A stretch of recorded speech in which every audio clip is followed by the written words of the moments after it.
Kita semua adalah orang yang punya cacat celah. Tapi dalam Kristus Tuhan akan izinkan matahari terbenam tanpa kita bisa memperbaiki kesalahan itu di dalam Tuhan. Jesus loves you, Tuhan mengasihimu, kelebihan kelemahanmu. Ayo kita bertumbuh.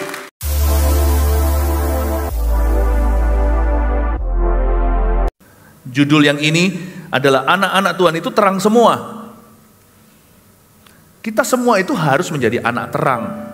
Nggak boleh ada kegelapan di dalam diri kita. Kuasa kegelapan juga nggak boleh bercokol, tidak boleh tertanam dalam hati kita. Jadi anak Tuhan itu jangan sembunyikan apa-apa ya. Nggak happy loh hidup begitu itu. Luar dalam mesti sama. Saya terapkan itu juga sebagai pendeta. Pendeta malah justru harus hati-hati, tanpa kecuali. Karena Tuhan kalau menegur itu yang pertama-tama ditegur adalah ahli Taurat. Ahli Taurat itu nggak salah sih, karena mereka ahli di dalam firman Allah. Tapi membuat mereka Farisi adalah karena mereka pura-pura, karena luar dalamnya nggak sama. Kemunafikan adalah dosa yang paling kejam dan bengis kalau Tuhan Yesus itu tegur. Dosa zina aja Tuhan bela asal orangnya bertobat. Nggak ada dosa besar kecil sih, semua dosa ya sama, gagak semua ya hitam. Tapi dosa munafik itu membuat Tuhan muak ya.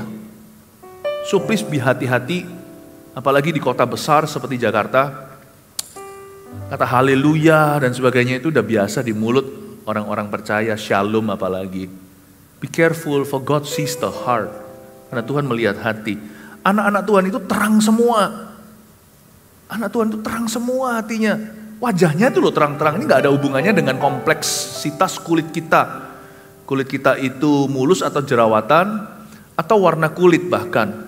Tuhan menciptakan setiap manusia itu beda. Warna kulit itu gak masalah.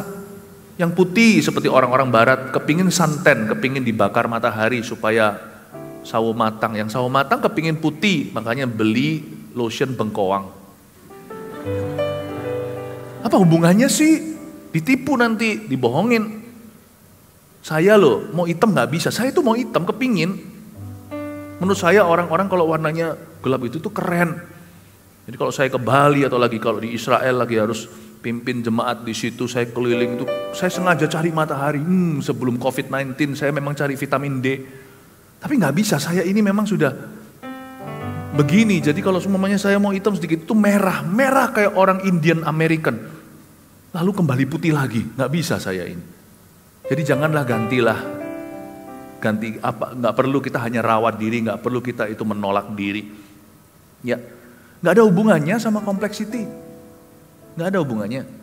Terang itu bicara tentang sifat, karakter, paradigma, pikiran, perbuatan. Anak Tuhan itu wajahnya terang. Kerasa nggak? Dari suku bangsa apa aja wajahnya itu loh terang. Terang wajah. Apa maksud saya wajahnya terang itu susah untuk jelaskan. Kalau orang dunia nggak kenal Tuhan yang percaya superstisi, mereka selalu berkata auranya beda. Itu loh anak Tuhan itu auranya beda. Ini saya belum sampai ke firmannya, saya jelaskan dikit ya. Minggu lalu saya barusan ketemu sama satu orang, saya nggak bisa ceritakan, pokoknya orang ini sudah mengalami perbuatan kuasa kegelapan itu sudah notok-notok, udah jedok. Ya, udah nggak bisa gitu, dia aja ginilah saya kasih sedikit hint. Orang ini sudah berubah semua tubuhnya. Oke? Dan saya ketemu dengan orang demikian. Barusan ketemu saya, janjian gitu.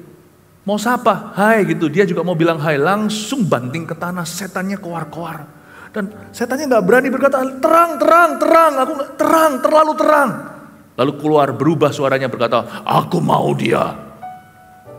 Saya bilang, waktu dia jatuh ke tanah gitu, saya ikut kaget lah, saya manusia, saya juga kaget. Setannya kaget lihat saya juga kaget lihat setannya. Kan kita cuma janjian, nggak ada cerita nanti habis ini di jam segini detik sekian nanti dia akan dibanting di tanah, nggak ada. Saya kaget, dia kaget, jadi setannya lihat saya kaget, jadi juga kaget setannya. Tapi satu hal yang membuat saya diingatkan, bukan karena saya hebat, ini semua adalah warisan anak-anak terang, bahwa kita itu terang benderang. Kita tuh terang, dan dia ketakutan. Singkat cerita, orang itu langsung dilepaskan. Dan kepenuhan dengan Roh Kudus. Dan akan bertobat mengganti semua yang salah di hidupnya. Oh, kasih tepuk tangan dulu untuk Tuhan. Terang itu bukan karena saya Philip Mantova, bukan. Tapi karena saya orang Kristen. Terang itu karena Roh Kudus, bukan karena nama kita. Sungguh loh, kita ini bukan apa-apa. Saya nggak lebih tinggi dari Anda kastanya di dalam Tuhan. Sami mawon rawon. Sama aja saudaraku, kita itu semua sama. Yang membedakan kita itu hanyalah apakah kita taat sama firman. Udah perbedaannya, kalau saya nggak taat sama firman, saya sama-sama akan jadi nggak terang. Kita mesti jadi anak yang terang. Jadi anak Tuhan itu jangan ikut-ikutan ya. Di dunia ini sekarang gereja banyak saya ngerti, tapi nggak semua orang Kristen murni. Udah jangan ikut-ikutan ya, yang tinggal di Jakarta apalagi. Udah jangan ikut-ikutan, nggak ada roh agamawi. We come here not to play church. Kita datang ke gereja ini nggak untuk main-mainan gereja. Gereja bukan untuk bisnis atau main-main, no play-play kata orang Singapura. We come here to be changed. Kita datang ke sini untuk diubahkan. Dan kita tidak datang ke sini juga supaya kita berubah. Selain kita berubah, Tuhan memakai kita juga menjadi agen perubahan. Kita harus menjadi agen terang. Sehingga setan kelihatan kita terkejut dan kaget. We come here to change. To be changed. And to change someone too. As we are changing. Waktu kita berubah, kita juga mengubah orang lain pula. Amin. Coba lihat kanan kirinya bilang, aduh terang. Iya. Puji Tuhan ya. Oke, jadi anak-anak Tuhan, jangan menolak diri ya. Aku terlalu pendek, aku terlalu tinggi, aku terlalu kurus, terlalu gemuk, asal sehat. Warna kulit itu semua indah Tuhan ciptakan, itu ada keindahannya. Dan anak-anak Tuhan juga jangan takut ke WC sendirian, takut gelap. Setan lihat Anda, kalau di WC-nya ada hantu, itu setannya yang keluar ketakutan, terang. Ya, coba lihat lagi ke orang-orang kanan kirinya, lagi bilang, kamu tetap terang. Silau aku, bilang gitu ya. Kasih tepuk tangan untuk Tuhan Yesus, haleluya. Surat Yohanes yang pertama ayat 1. Kesaksian Rasul tentang firman hidup, apa yang telah ada sejak semula, yang telah kami dengar, yang telah kami lihat dengan mata kami, yang telah kami saksikan, dan yang telah kami raba dengan tangan kami, tentang firman hidup. Itulah yang kami tuliskan kepadamu. Katakan firman hidup. Hidup itu telah dinyatakan, dan kami telah melihatnya. Dan sekarang kami bersaksi dan memberitakan kepada kamu tentang hidup kekal yang ada bersama-sama dengan Bapa, yang telah dinyatakan kepada kami. Apa yang telah kami lihat, yang telah kami dengar itu, kami beritakan kepada kamu juga, supaya kamu pun beroleh persekutuan dengan kami, dan persekutuan kami adalah persekutuan dengan Bapa dan dengan anaknya Yesus Kristus. Dan semuanya ini kami tuliskan kepada kamu, supaya sukacita kami menjadi sempurna. Ayat 4 sekali lagi, dan semuanya ini kami tuliskan kepada kamu. How humble the author of this gospel, of this letter ya. Betapa rendah hatinya penulis surat Yohanes ini. Tiada lain, muridnya Yesus sendiri yang paling dikasihi, yaitu Rasul Yohanes.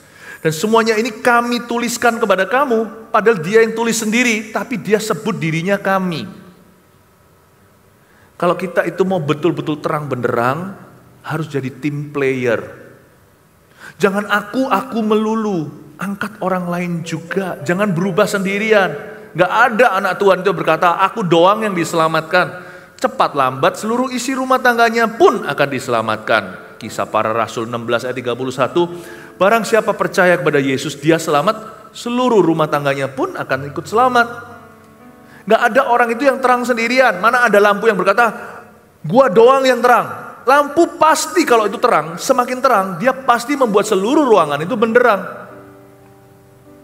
Gak ada lampu itu berkata, gak mau aku gak mau share cahayaku sama kamu. Gak bisa. Sekuat lampu itu, radius terangnya nanti. Lampu itu sekian watt, ya, terangnya sekian. Semakin kuat wattnya, dia semakin gede juga. Bahkan satu lampu bisa terangi satu stadion. Dia nggak bisa berkata, I'm not sharing my light. Makanya Yohanes itu adalah anak terang. Dia rasul terang. Dia selalu berkata, kami tuliskan. Dia bukan berkata, saya. Orang yang terang hatinya itu ya nggak cari pengakuan. Orang yang terang hatinya itu nggak mau cakep, ganteng, cantik sendirian. Orang yang terang itu biasanya nggak akan show off atau sok-sokan, percaya nggak? Yang ada hanyalah orang kaya. Orang kaya pun ada beda. Orang kaya takut akan Tuhan, yang humble hatinya. Kata Yakobus, orang seperti itu mencari posisi yang rendah di kaki Tuhan. Atau orang kaya yang sok-sokan, sebenarnya Di mata Tuhan kita semua miskin.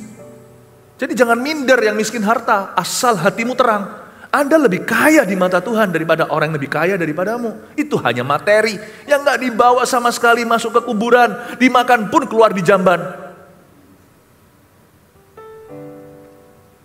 Coba pahami. Tuhan itu baik.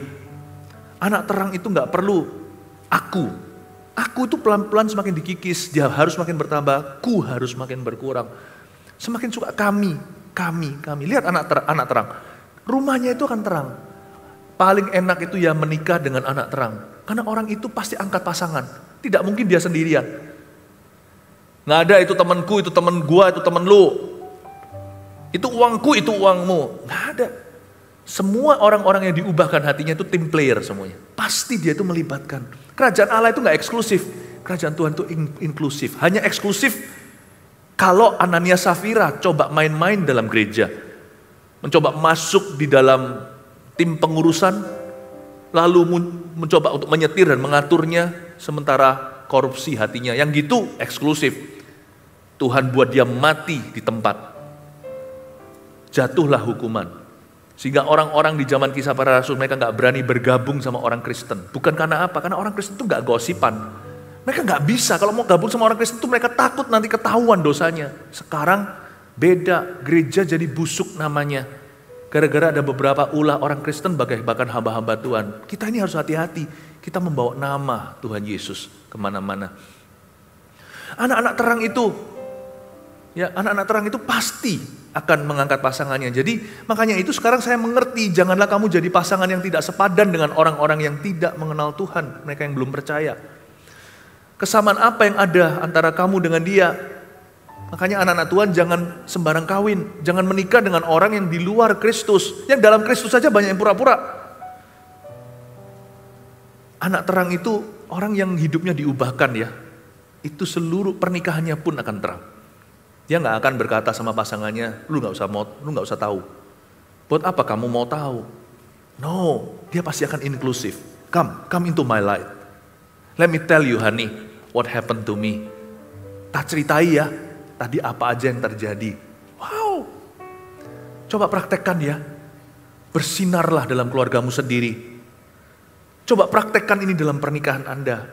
Mulai jadi papa yang suka cerita sama anak-anaknya. Mulai jadi anak kalau pulang ke rumah cerita sama orang tuanya. Jangan membuat orang tua itu garu-garu kepala, misterius nih anakku ini, apalagi kalau menginjak remaja. Speak, communicate. Light always goes out. Kita gak bisa menaruh terang di bawah gantang. Cerita, istri ngomong sama suaminya. Komunikasi hati ke hati.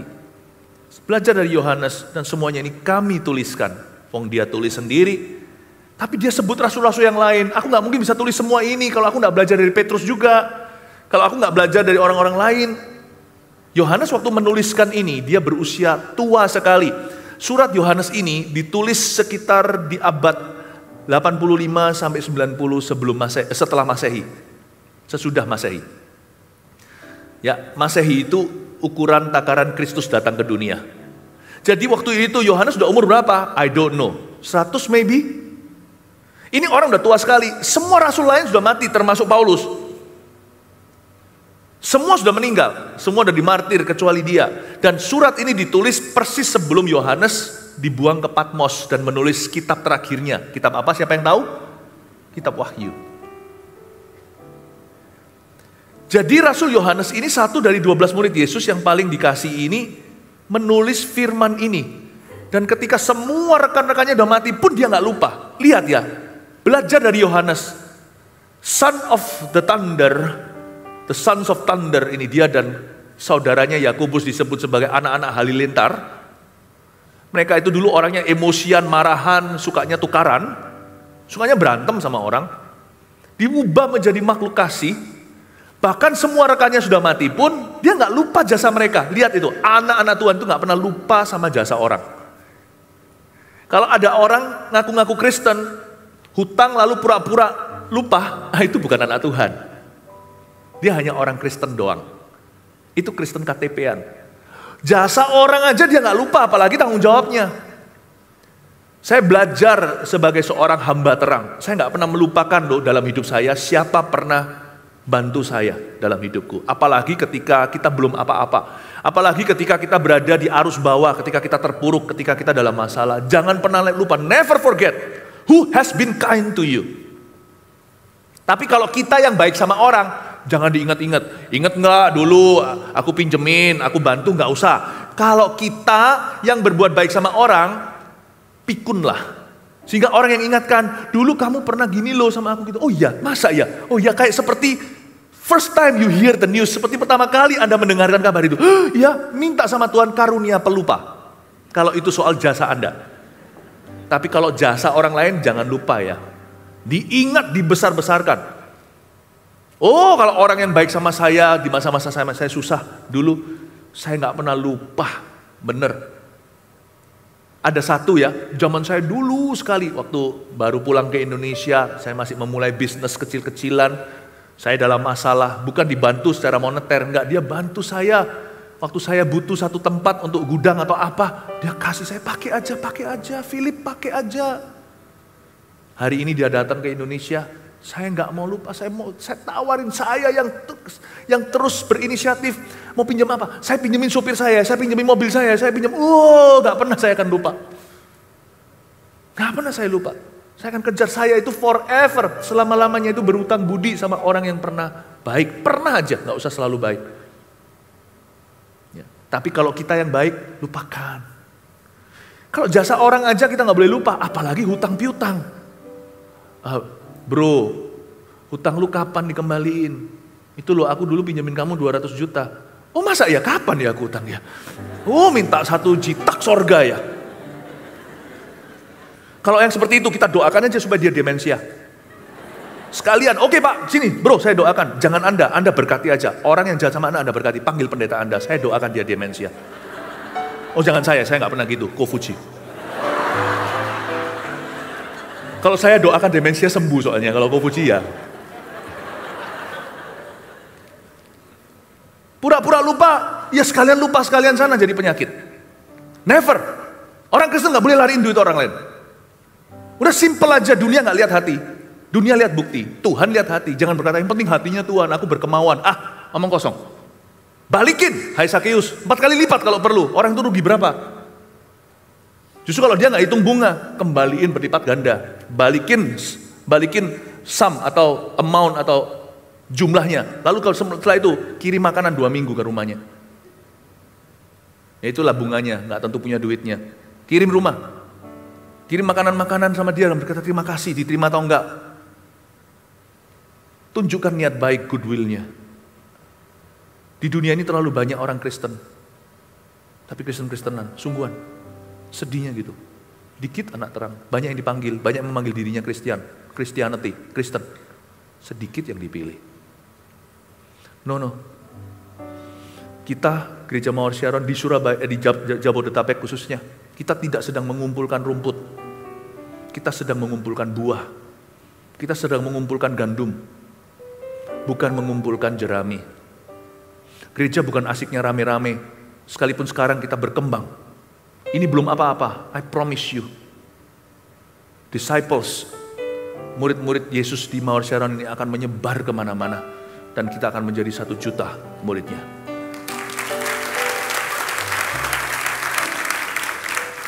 Kita tidak collecting followers.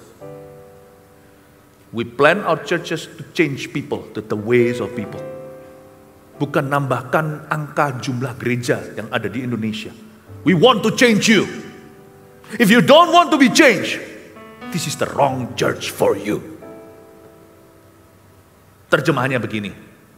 Ya wis pokoknya begitu. Amin Bapak Ibu. Oh haleluya. Jangan pernah kita itu jadi anak gelap ya. Jadi seperti Yohanes. Dan Yohanes ini menulis untuk kita menjadi terang. Ayat-ayat yang kita baca tadi, dia berkata, aku menuliskan kepada kamu kesaksian ini dan sebagainya. Tentang firman hidup. Sepanjang ayat 1 sampai ayat 4 kita baca tentang firman. Ini Yohanes nih. Kata-kata seperti gimana saya review. Ya. Tentang firman hidup ini kami tuliskan kepadamu, tentang hidup yang kekal. Lalu dia berkata, dan persekutuan kami adalah persekutuan dengan Bapa di ayat 3 dan dengan anaknya Yesus Kristus. Yohanes sedang berbicara kepada satu generasi yang belum pernah lihat Kristus. Bahkan mereka belum, gak tentu tahu Petrus. Jangan lupa loh, ini orang sudah hidupnya usianya tua banget. Jadi setelah Patmos itu Yohanes keluar dari pembuangan, dia masih mimpin jadi gembala sidangnya Efesus. Yang pernah dulu jadi digembalakan oleh Timotius. Yang didirikan oleh Paulus. Unik ya, saya sedikit kasih sejarah. Paulus kan mati dipenggal di Italia di hari sama dengan Petrus disalibkan terbalik. Paulus meninggal, itu masih ada Timotius. Sejarah mencatat Timotius pun mati martir. Ya kita nggak tahu pastinya gimana. Nggak ada di Alkitab sih tertulis di sana. Tapi setelah itu Efesus itu dari Patmos pindahlah seorang kakek tua sekali, umurnya sudah cepek. Jadi gembala sidang di sana. Tidak ada batasan usia orang itu dipakai oleh Allah. Muda atau tua. Timotius masih muda, pimpin Efesus bisa. Efesus dikatakan sebagai gereja yang berkembang hingga 60.000 muridnya. Ya, Paulus ya semua kita tahu, kita tidak ragu. Yohanes, kakek tua yang pimpin gereja itu bertumbuh. Itu Efesus di Turki. Dan Yohanes menuliskan satu surat Yohanes yang pertama ini kepada sekelompok orang yang tidak kenal, tidak pernah lihat Yesus. Jadi tulisan surat Yohanes yang pertama ini relevan bagi kita. Kita juga gak pernah lihat Yesus kan. Yesus kan 2000 tahun lalu. Lahir, melayani, mati, dan diangkat. Lalu mereka juga gak kenal Petrus dan kawan-kawan. Itu semua hanya legenda seperti kita hari ini. Kita pun hanya tahu legendaris. Oh Petrus, Yohanes, Yakobus, bahkan kebangunan rohani tahun 1800. Pentakosta terjadi di Azusa Street. Itu semua hanyalah legend buat kita. Kita tidak pernah melihatnya. Lalu gimana caranya Yohanes ini yang tersisa? Mungkin tersisa sedikit orang-orang dari zaman itu. Hanya karena Tuhan buat dia hidup cukup lama. Sampai tua sekali. Dia ketemu dengan generasi baru. Yohanes ini menulis pada generasi modern waktu itu. Dia bilang gini, aku menulis semua kesaksian untuk kamu. Supaya kamu tahu hidup kekal. Supaya kamu tahu persekutuan kami dengan Bapa dan dengan anaknya Yesus Kristus. Supaya kamu itu kutuliskan tentang firman hidup. Yohanes menulis pada kita. Dengan kata lain, dengarkan baik-baik. Bagi kita-kita ini hari ini orang Kristen yang tidak pernah lihat Yesus. Gak zamannya. Yang gak pernah ngalami zaman kebangunan rohani Petrus. Gak tahu apa yang terjadi sama Stefanus yang dirajam oleh Paulus lalu Rasul Saulus ini menjadi Paulus atau Rasul Paulus bagi bangsa-bangsa. Kita nggak mengamani semua. Itu seperti dongeng cerita.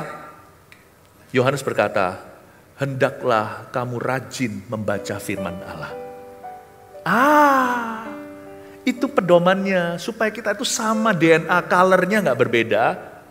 Rajinlah sama firman Tuhan. Firman ini usianya lebih tua dari Anda, bahkan lebih tua dari kakek buyut Anda dan saya. Firman ini ditulis dari zaman sejak kejadian. Dari zaman Musa. Bapak ibu saudara, kalau Anda mau the ancient fire. Kalau kita mau mengalami api yang sama, yang ori. Yang bukan rasa keju, rasa madu, yang original maksudnya. Api kebangunan rohani dari gereja mula-mula. Api perjanjian lama yang diturunkan oleh Elia. Untuk kita bisa mengenal Allah. Yang dari kekal pada kekekalan berikutnya. Gak bisa enggak, kita itu harus rajin baca firman. Kalau enggak kita pasti luntur kena zaman. Dengar baik-baik. Kenapa saya ini takut jauh dari Alkitab?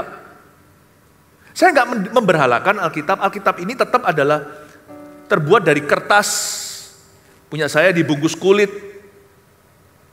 Ya, ininya saya enggak akan sembah. Enggak seperti film-film Dracula. Kalau ada setannya keluar, dikeluarkan salib begitu. Setan gak takut sama Alkitab, the book, bukunya. Setan takut sama isinya dan lebih takut lagi dengan orang yang melakukan firman-Nya. Saya gak akan memberhalakan ini, saya sembah-sembah, enggak. Tapi saya juga gak akan injak-injak karena ini sentimental value buat saya. Alkitab ini saya bawa kemana-mana. Misalnya, saya dari Surabaya kemarin ke Jakarta. Semua masuk ke bagasi. Karena dari sini nanti saya terus sampai saat teduh bersama hari Rabu. Semua saya masukkan bagasi. Alkitab saya itu saya teng-teng tangan. Saya nggak mau jauh karena saya mau baca, saya nggak mau jauh. Tapi Pastor Philip kan udah ada apps, HP, ngerti saya. Tapi saya nggak tahu gimana, saya itu tetap kuno kalau soal Alkitab. Tetap Alkitab itu artinya bukan, Alkitab kan bukan nggak jadi Al-apps. Tapi Alkitab kan, kitab itu book gedebuk kan kalau jatuh bunyinya kan. Kalau apps yang jatuhnya aduh kan bunyinya. Kalau handphone kita jatuh, aduh. Kalau Alkitab kan jatuh kan book gedebuk. Ini kan tetap bukunya. Alkitab itu artinya al itu artinya the. Kitab itu book. I bring the Bible always to church. Nggak harus sih, Anda mau bawa HP juga nggak apa-apa. Tapi saya punya hubungan istimewa dengan Alkitab saya. Ini Alkitab khotbah saya. Di rumah ada Alkitab saat teduh pribadiku. Saya punya 2 Alkitab utama. Saya baca. Kenapa saya nggak mau jauh dari Alkitab? Bahkan fisiknya. Apalagi membacanya. Saya baca terus firman Tuhan. Mau tahu kenapa? Karena yang namanya Philip Mantova ini juga darah dan daging. Kalau saya jauh dari ini, saya akan dekat sama dunia. Tinggal tunggu waktu aja saya berubah. Tinggal tunggu waktu aja saya luntur. Minimal pemikiran saya akan paradigmanya duniawi kalau saya jauh dari ini. Bukankah Roma 12 berkata, perbaharui akal budimu. Be transformed. Jangan menjadi serupa dengan dunia. Gimana caranya memperbarui akal budi? Dengan firman Allah. Tahu nggak cara saya terus in contact dengan Tuhan Yesus? Tahu nggak cara saya terus in contact dengan Petrus? Bukan berarti in contact dengan orang mati. Petrus sudah mati. In contact dengan ministry yang sama itu. Atau dengan value atau nilai yang sama. Yaitu dengan firman Allah. Makanya Yohanes itu udah tua nih. Orang tua ya, umur 100. Susah loh suruh nulis. Almarhum seorang yang saya sangat hargai dan kasih, Profesor Erwin Sarwono di Surabaya. Seorang rekan pelayanan Festival Kuasa Allah, dokternya FKA. Jadi kalau saya lagi doa, kan orang-orang sembuh nggak itu dicek di bawah. Secara instan dulu sebelum ke rumah sakit, dicek, diverifikasi oleh satu tim profesor dan dokter.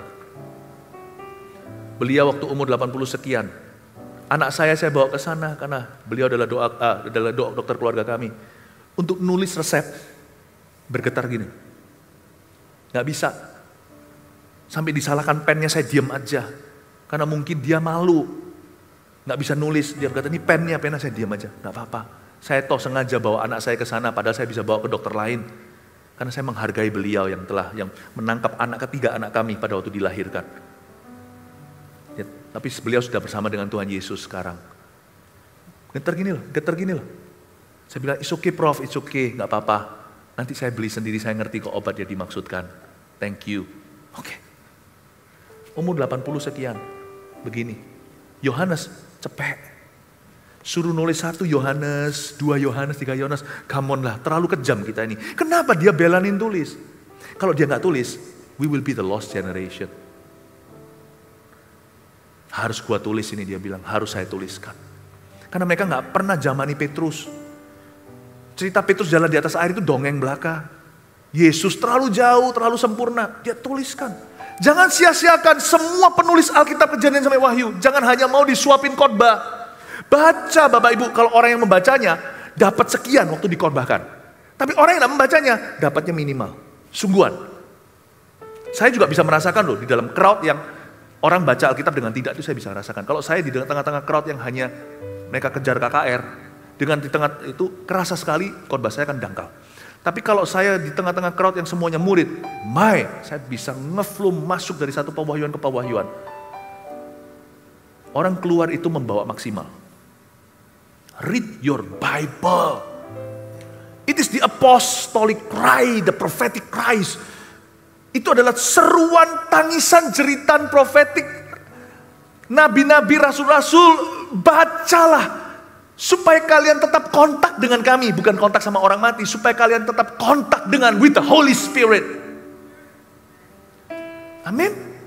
Kalau enggak nanti suami akan duniawi, percayalah. Kalau Anda istri yang smart, Anda akan dorong suami Anda. Kalau dia di dalam study room atau di tempat kerjanya, dia baca Alkitab, diam, jangan ganggu. Tarik anak-anakmu kalau masih kecil. Jangan ganggu papa, jangan ganggu daddy. Trust me, setelah dia buka itu, dia tutup. Dia akan kembali sebagai a better husband. A better daddy. Kalau mama lagi baca Alkitab, sekalipun papanya masih pegang bayi mungkin, ya orang tua baru, Popoknya perlu ganti, nggak apa-apa, jembret sedikit, gantilah hai papa. Gantilah popoknya, biarkan mama istirahat bentar dalam hadirat Tuhan dan baca firman. Nanti dia come back as a better mommy, as a better wife. Clean Bible, dirty lives. Dirty Bible, clean lives. Alkitab bersih, hidupmu kotor. Saya yakin. Alkitabmu kotor. Kotor bukan dikotori, dibuang di sampah. Kotor maksudnya gini loh, kotor itu maksudnya itu tulisan-tulisan. Nih, Alkitab saya persis dikejar, ini kotor semua nih ya. Semoga hidup saya yang jadi bersih. Amin Bapak Ibu. Kesaksian Rasul tentang firman hidup, Kejadian sampai Wahyu itu kesaksian Nabi dan Rasul dan Raja-Raja, Raja Daud termasuk. Oh, read it. Saya bisa khotbah sampai ngelontokin. Saya bisa khotbah sampai saya mati juga percuma. Kalau jemaat tidak ada kesadaran untuk merenungkan firman setiap hari. Kita ada I Love My Bible. Ikuti itu. Ikuti. Kita punya app sendiri loh di dalam rumah ini. Ya, nanti ada ayat-ayatnya kita baca sama-sama. Betapa indahnya jemaat di akhir tahun menyelesaikan bersama-sama, kita bertumbuh bareng. Nanti juga diklik juga ada hamba-hamba Tuhan yang giliran memberikan ayat-ayat emas dijelaskan tiap harinya. Read the Bible. Amin Bapak Ibu Saudara. Ya, gak apa-apa. Kalau Anda tidak membawa bukunya gak harus sih, saya tahu. Tebel tapi pastor, setelah ini saya mau jalan-jalan di mall, saya bawa gini terus gimana? Gak apa-apa, ya saya ngerti. Tapi please you have one at home. Kalau Anda gak punya Alkitab, beritahu sama Pastor Fuji. Beritahu sama tim sini. Nanti benar-benar saya sediakan for free for you. Beritahu kalau memang gak bisa beli sendiri, beritahu kami kasih nanti. It's very important that this church, everyone owns a Bible. Setiap orang memiliki Alkitab. Amin. Siapa mengasihi firman Tuhan di tempat ini? Kasih tepuk tangan untuk Tuhan Yesus. Cepat aja lanjutkan sedikit ya. Allah adalah terang. Dan inilah berita yang telah kami dengar dari Dia yang kami sampaikan kepada kamu, ayat 5. Allah adalah terang dan di dalam Dia sama sekali tidak ada kegelapan. Saya sudah jelaskan di depan-depan. Kalau Allah itu terang, di dalam Dia nggak ada kegelapan. Orang Kristen juga harus demikian. Sebab pohon jatuh nggak boleh jauh dari Nah, masih pagi, ngantuk semua kan nanti. Mana ada pohon jatuh di dekat buahnya? Ulang lagi, ya. Buah jatuh tidak jauh dari pohonnya. Bagus, puji Tuhan. Semua mau memperhatikan hal ini. Nggak boleh jatuh jauh dari Yesus. Nggak boleh jatuh jauh dari para rasul. Allah adalah terang. Di dalam Dia nggak ada kegelapan. Orang Kristen itu nggak boleh ada agenda pribadi dan rahasia. Orang Kristen haruslah tipe orang yang paling aman kalau kita percayakan anak kita bahkan. Kalau kita serahkan anak kita, nggak akan dia lecehkan, nggak akan diculik sama dia. Kalau kita serahkan dana sama orang itu, nggak akan dibawa lari, tapi dikelola. Orang Kristen loh bacaannya gimana? Kamu dikasih 1 talenta jadi 2, 2 jadi 4, 5 jadi 10 talenta kok. Gak ada orang Kristen itu yang larikan talenta, itu gak ada, malah dikelola. Orang Kristen adalah orang yang paling aman di seluruh dunia. Harusnya gitu ya. Harusnya di seluruh bumi ini merem kalau mereka mempekerjakan staf mereka itu Kristen. Harusnya kalau orang kerja untuk orang Kristen itu paling merem udah mata. Bosku orang Kristen itu harusnya menjadi suatu kata-kata yang klise, klasik di seluruh masyarakat. Bosku orang Kristen. Tapi sekarang bosku Kristen tapi, nah itu sekarang begitu. And we want that to change. Karena kita sudah drifted, kita sudah mundur dari standarnya kisah para rasul. Kalau Anda baca di kisah rasul awal-awal, mereka segan, tidak ada yang berani bergabung dengan mereka. Mereka nggak berani menyandang gelar Kristen, karena orang Kristen terlalu holy. Terlalu holy bukan berarti nggak pernah salah, enggak. Orang Kristen itu the real deal, beneran, sungguhan. Makanya itu kita juga kalau kita kerja sama orang Kristen paling enak harusnya. Orangnya fair. Tapi sekarang malah justru kita khawatir kalau orang itu Kristen. Ya, hati-hati ya. Jangan tuntut orang lain berubah dulu. Terserah dia berubah nggak berubah. Wong Anda bukanlah yang bertanggung jawab untuk surga atau nerakanya. Kalau mau berubah, Anda dulu yang berubah. Kita yang berubah. Kalau saya tidak punya teman baik, saya pertama-tama akan jadi teman baik buat seseorang dulu. Jangan tuntut orang Kristen yang lainnya. Di luar sana ada banyak uang palsu, bukan berarti nggak ada uang asli. Anda pilih dulu. Pilihan pribadi untuk jadi uang asli, tidak menjadi uang palsu. I wanna be a Christian. Kata Kristen itu disandang gelar itu dengan hormat. Pertama kali mereka disebut Christian itu di Antioquia, di Kisah Para Rasul ketika Paulus, Barnabas ada di situ. Sebelumnya mereka terkenal dengan nama bukan Kristen. Zaman Yerusalem sampai Antioquia, sampai kebangunan rohani fase kedua, mereka disebut the way, jalan Tuhan. Wow, kalau mereka berkata sama orang Kristen itu mereka nggak berkata Kristen zaman itu sebelumnya. Mereka berkata, ini jalan Tuhan. Guys, jangan gitu. Itu loh, ikut jalan Tuhan. Aduh, aku putus asa, nggak jalan buntu, semua bisnis, urusan keluarga apalagi. Aduh, pernikahan anakku loh kena narkoba. Aduh, jalan buntu. Tenang, jangan takut. Ikuti mereka, the way. Kamu ikut mereka, kamu akan lihat freedom. Zaman itu gitu, yang merekomendasi, ya. Yang memuji itu orang-orang non-Kristen. Ikut mereka, the way. And I believe di akhir zaman sebelum Yesus datang kembali, ini harus pulih. Dan kita sebagai gereja Mawar Sharon, mungkin hanya seiota saja. Tapi we will do what we can. Kita akan lakukan bagian kita sebagai jemaat. Dan dalam pengembalaan untuk mulai menempuh jalan pemulihan itu. Jangan kita bangga berkata nama Tuhan dimuliakan. Nama Tuhan tidak hanya dimuliakan dengan kita berseru-seru dalam gereja, haleluya. Nama Tuhan lebih dimuliakan ketika Anda kembali ke kehidupan sehari-hari, menyandang gelar Kristen, dan juga orang gereja, dan orang melihat, gerejamu di mana kok kamu beda? Hah? Pertumbuhan kita bukan dari program, bukan dari artis, bukan dari orang terkenal. Kita ini sudah orang-orang dalam. Dari dulu, Kofuji, Mi, semua kita ini cuma orang dalam. Pertumbuhan kita itu dari perubahan hidup. Jadi orang tertarik, orang mendengar kita mendapat jawaban. Dari situlah perkembangan pertumbuhan. I believe this is how God shall bless Mawar Sharon and their people. Inilah cara Tuhan akan memberkati Mawar Sharon dan jemaatnya. Amin Bapak Ibu Saudara. Tuhan dimuliakan ketika Anda kembali ke rumah. Tuhan dimuliakan ketika Anda kembali ke tempat kerja. Muliakan Tuhan di sana. Ya. Haleluya. Allah adalah terang, di dalam dia sama sekali. Ada kata sama sekali tidak ada kegelapan. At all. Jika kita katakan bahwa kita beroleh persekutuan dengan dia namun kita hidup di dalam kegelapan, kita berdusta. Lihat itu. Dan kita tidak melakukan kebenaran. Tetapi jika kita hidup di dalam terang, sama seperti dia ada di dalam terang, maka kita beroleh persekutuan seorang dengan yang lain. Dan darah Yesus anaknya itu menyucikan kita daripada segala dosa. Jika kita berkata bahwa kita tidak berdosa, maka kita menipu diri kita sendiri dan kebenaran tidak ada di dalam kita. Meskipun demikian, sekalipun anak-anak Tuhan, orang Kristen itu anak-anak terang, tidak ada kegelapan sama sekali di dalam dia. Demikianlah pohon lagi, buah jatuh tidak jauh dari pohonnya. Kita seperti like father, like son, seperti Yesus kita harus jadi seperti itu. Seperti Allah yang adalah terang, kita juga harus menjadi terang. Tidak ada kegelapan dalam kita, bukan berarti kita nggak pernah berbuat salah. Bisa nggak kita kalau sudah berdosa masih terang? Bisa nggak? Ayo. Pastor Philip, standarnya tadi yang disebutkan itu terlalu sulit bagi aku. Itu berarti kan aku nggak boleh salah. Oh, salah, bukan. Oke untuk berbuat salah. Dalam berbuat salah pun, kalau itu kita lalui sebagai pembelajaran, tetaplah jadi anak terang ketika bersalah. Hah? Gimana caranya? Bisakah aku berdosa tetap jadi anak terang? Bisa. Kalau kita, ayat 9, jika kita mengaku dosa kita, maka ia adalah setia dan adil, sehingga ia akan mengampuni segala dosa kita dan menyucikan kita dari segala kejahatan. Jika kita berkata bahwa kita tidak ada berbuat dosa, wah malah berdusta, malah celaka, maka kita membuat dia menjadi pendusta dan firman-Nya tidak ada di dalam kita. Gini ya,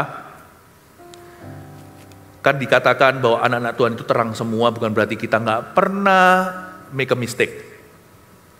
But when you make a mistake, quickly admit it. Kalau kita membuat kesalahan, cepat-cepat kita akui. Jangan jadi maling sorga, kita larikan dosa kita. Kalau kita memang salah, cepatlah mengaku dosa kita di hadapan Tuhan dulu. Mengakui dosa itu penting loh. Kita nggak boleh berbuat seolah-olah tidak terjadi apa-apa. Cara termudah kita tahu bahwa kita salah adalah hati kita menuduh kita. Nurani kita mulai berkata, Dan kita tahulah, saya punya anjing dulu itu lucu sekali. Kalau dia salah itu dia tahu. Matanya itu loh, guilty. Ya, yang punya hewan piaraan tahu loh dia salah. Siapa makan tisu, masa tisu ditarik dari WC sampai ke halaman luar? Saya kira ada wedding apa yang ada. Saya bilang, siapa yang tarik tisu? Anjing aja tahu, nggak punya nurani. Anjing itu cuma punya insting. Tahulah kita. Kalau kita tahu, jangan lari. Jangan pernah kita mengira Tuhan itu benci, maka kita harus lari. No, Tuhan pasti akan didik kita, iya. Mungkin Tuhan sesah jikalau perlu. Tapi don't run. Anak-anak terang itu kakinya udah putus di kayu salib. Dipatahkan, dia nggak bisa lari dari sana. Kalau kita salah, cepat kembali. Make a good habit. Buat satu kebiasaan baik. Kalau salah, cepat kembali sama Tuhan. Suami istri juga bisa agak ada cekcok di mana, salah paham, ya kan? Biasakan janganlah kita lewatkan satu hari, besok nggak terjadi apa-apa. Lain kali itu menjadi kerak di hati, paham maksud saya? Itu nggak selesai loh. Nanti berikutnya 3 bulan lagi perkara yang mirip muncul, salah satu akan ungkit. Kamu kemarin juga begitu. Nah, karena nggak ada penyelesaian. So I'm sorry itu penting sekali. Kita perlu ngomong sama pasangan kita, sorry ya honey, sorry ya sayangku. Atau sorry kemarin tadi aku emosi, atau tadi I acted so badly, saya tadi nggak gentleman, dan sebagainya. Kita perlu, penutupan itu perlu, supaya lain kali kalau diungkit, kita juga bisa membela, kita dulu kan sudah dimaafkan. Ya, jadi mengakui dosa itu penting. Kalau kita merasakan sesuatu nggak seret, saran saya adalah, saat teduh terdekat berikutnya itu, masuk ke hadirat Allah, jangan kita muji-muji dulu, mulai dengan pengakuan dosa. Tuhan, ada sesuatu yang mengganggu dan mengganjal di hatiku. Tentang ini ya Tuhan. Forgive me. Ampuni aku. Dan itu Tuhan tidak akan melihat Anda, gelap kamu kok berbuat itu. Ya kan? Bukankah aku sudah mengatakan pada kamu, Tuhan itu gak suka syukuri kita, Tuhan itu gak suka kapok-kapokkan. Kalau kita masuk ke hadirat Tuhan itu dengan begitu, Tuhan itu setia dan adil, Dia akan ampuni dosa kita. Jadi penting pengakuan dosa. Mengaku dosa kita itu berarti kita setuju sama Tuhan bahwa Dia benar, kita salah. Paham ya? Itu bisa membuat kita move on dalam rencana Tuhan. Sama manusia aja, pasangan suami istri aja gak boleh begitu, apalagi sama Tuhan Yesus yang Maha Tahu. Kita masuk hadirat Tuhan, kalau ada sesuatu yang mengganjal, kita bilang sama Tuhan, Tuhan I'm sorry. Jangan berhenti sampai sorry saja. Kita lihat lalu setelah itu tanya sama Tuhan, what should I do? Belajar dari Sakius, karena tujuan daripada pengakuan dosa itu bukan pengampunan. Tujuan akhir pengakuan dosa itu adalah ketaatan. Kalau enggak nanti pengakuan dosa pun bisa jadi kecanduan. Paham maksud saya? Saya dosa, sorry ya. Dosa, sorry ya. Kalau ada satu orang pria misalnya selingkuh, datang ke istrinya, sorry ya sayangku. Lalu selingkuh lagi. Lah akhirnya kan kecanduan sorry. Sorry menjadi surat izin berbuat dosa kemudian. No. Tujuan pengakuan dosa adalah berhenti dosa. Tujuan pengakuan dosa adalah ketaatan. Tujuan kalau kita seorang yang selingkuh tadi bilang sama pasangannya, sorry honey, aku berbuat ini, mungkin dia habis itu harus tidur di sofa 3 tahun berikutnya, gak apa-apa jalani. Jangan ngomel, yang salah siapa? Udah salah kok masih bisa ngomel, ya kan? Kalau dia sudah bilang sorry, tujuannya adalah supaya setia. Kalau kita bilang sorry sama Bapak, maaf ya Tuhan Yesus untuk perbuatanku kemarin ini atau tadi, tujuannya adalah tanya sama Tuhan, gimana kita taat kemudian. The purpose of confessing our sin is to obey His word. Amin. Jangan jadi orang Kristen yang bahkan di dalam gereja yang tradisional kan ada pengakuan dosa, itu akhirnya jadi kecanduan. Setelah ngaku bunuh. Enak aja, gua bunuh dulu, ngaku nanti. Tujuan pengakuan adalah berhenti dari dosa itu. Tujuan pengakuan adalah ketaatan. Memastikan bahwa kita tidak menyembunyikan apa-apa di dalam jiwa kita kepada Allah. Makanya anak terang itu sebenarnya terus terang ya, nggak terang terus. Itu merek lampu. Kebetulan ungkit nama saya tuh lampu.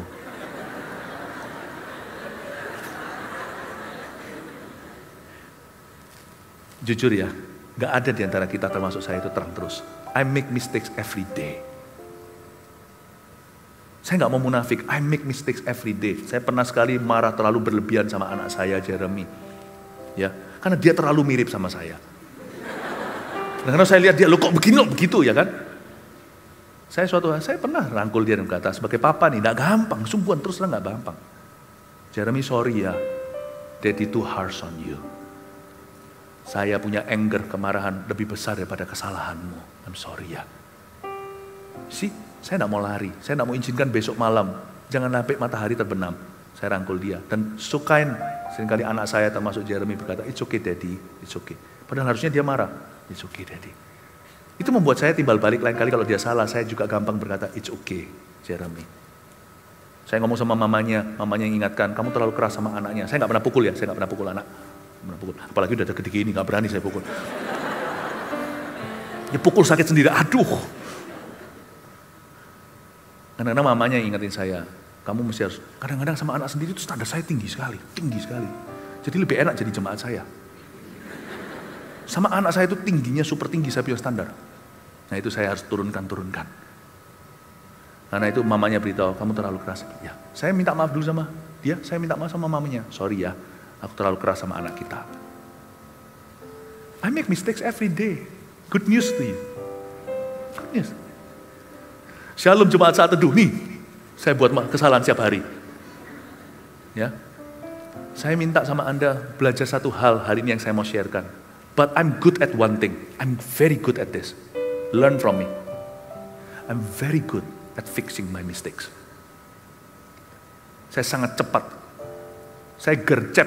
Ya, apa itu bahasa baru itu? Gerak cepat. Kalau soal memperbaiki kesalahan, saya nggak mau lama-lama sama dosa. Saya mau lama-lama sama Tuhan. Itulah yang disebut anak Tuhan terang semua, itu bukan berarti terang terus.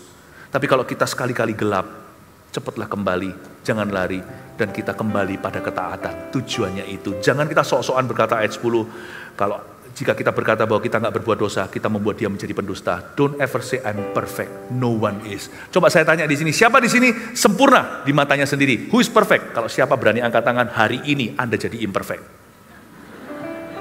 Yang angkat tangan, aku sempurna. Nah itulah cacat celamu, ngaku-ngaku sempurna.